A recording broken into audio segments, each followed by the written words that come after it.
Hi అండి, అందరికీ నమస్తే. Welcome back to Satvika's veg cooking. ఈరోజు మునక్కాయ సాంబార్ ఎలా చేయాలో చూపిస్తున్నాను.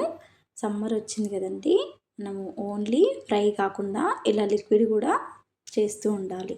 అప్పుడే మనం రైస్ కూడా ఈజీగా తినేయచ్చు. ఫస్ట్ మునక్కాయలు తీసుకొని మీకు ఎన్ని మునక్కాయలు కావాలో ఈ విధంగా వీడియోలో చూపిస్తున్నట్టుగా కట్ చేసుకోండి. ఇలా ఒక్కసారి ఘాటు పెట్టి దానికున్న పైన పీచ్ అంతా తీసేసేయండి. ఇలా అన్నీ ఒకే విధంగా కట్ చేసుకొని ప్లేట్లోకి పెట్టేసుకోండి. ఇప్పుడు ఒక 2 క్యారెట్లు తీసుకొని పైన ఉన్న పీల్ అంతా తీసేసేయండి. ఇలా తీసేసుకొని ఇలా పొడుగ్గా కట్ చేసుకోవాలి క్యారెట్ అనేది.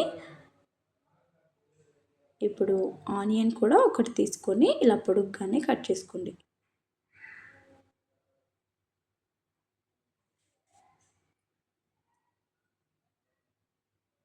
టమాటో కూడా ఇదే విధంగా కట్ చేసుకోవాలి.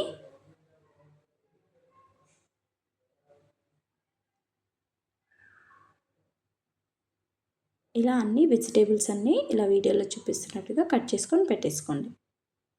ఇప్పుడు అన్నీ ఒక ప్లేట్లోకి తీసుకున్నాక ఇప్పుడు ముందుగానే 1 కప్పు పప్పు నేను ఉడికించి పెట్టాను.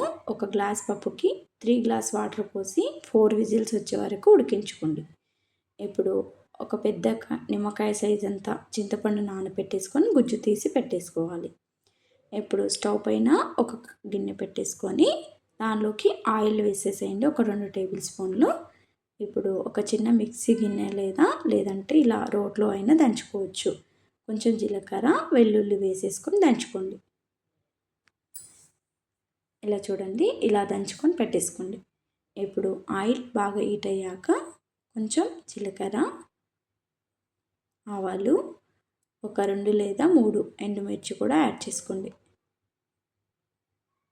ఎండుమిర్చి యాడ్ చేశాక ఇప్పుడు మనం దంచుకొని పెట్టుకున్నాం కదా వెల్లుల్లి, అది కూడా యాడ్ చేసుకోండి.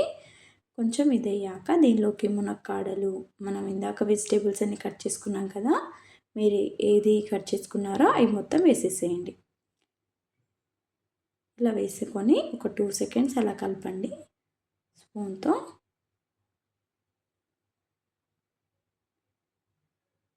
ఇలా కలిపాక ఒక 2 సెకండ్స్ అలా మగ్గాక ఇప్పుడు చింతపండు రసం అంతా పోసేసేయండి.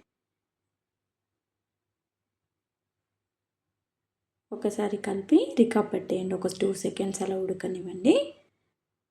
దీనిలోకి 1 టేబుల్ స్పూన్ కారం, 1 టేబుల్ స్పూన్ ధనియాల పొడి,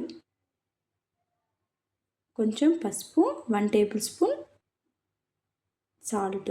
1 లేదండి 2 వేసాను, మర్చిపోయి చెప్పాను. 2 పడుతుంది సాంబార్కి అనేది. మనం సాంబార్ ఎక్కువ పెడతాం కదా, ఎక్కువ పడుతుంది. Sambar masala 1 table spoon.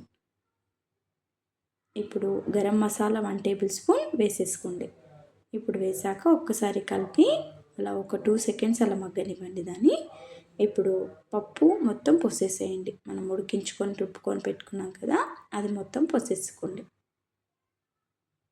ఇలా పోసాక మీకు వాటర్ ఎంత కావాలో దాన్ని బట్టి వేసేసుకోండి. కొందరు చిక్కగా ఇష్టపడతారు, కొందరు లూజ్గా కావాలనుకుంటారు కదా, దాన్ని బట్టి వాటర్ యాడ్ చేసుకోండి. నేనైతే 3 గ్లాస్ వాటర్ పోసాను. ఇలా చూడండి, ఈ విధంగా అయితే సరిపోతుంది. మనకి బాగా మరుగుతున్నప్పుడు దగ్గర పడుతుంది కదా సాంబార్ అనేది. దీనిలోకి మీ దగ్గర కొత్తిమీర ఉంటే కొత్తిమీర కూడా యాడ్ చేసుకోవచ్చు. నేను మేతి కూర వేసాను. ఇప్పుడు ఇలా రికాప్ పెట్టి ఒక 5 మినిట్స్ అలా ఉడికిస్తే చూడండి, ఇలా బబుల్స్ లాగా వచ్చి బాగా మరుగుతుంది సాంబార్ అనేది. ఇలా మరిగాక స్టవ్ ఆఫ్ చేసేసుకోవచ్చు.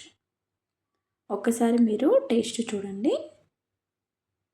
మీకు ఒకవేళ పుల్లగా అనిపిస్తే కొంచెం చింతపండు ఎక్కువైతే ఒకవేళ షుగర్ కానీ కొంచెం చిన్న బెల్లం ముక్క కానీ యాడ్ చేసుకోండి. అంతే అండి. వీడియో నచ్చితే లైక్ అండ్ షేర్,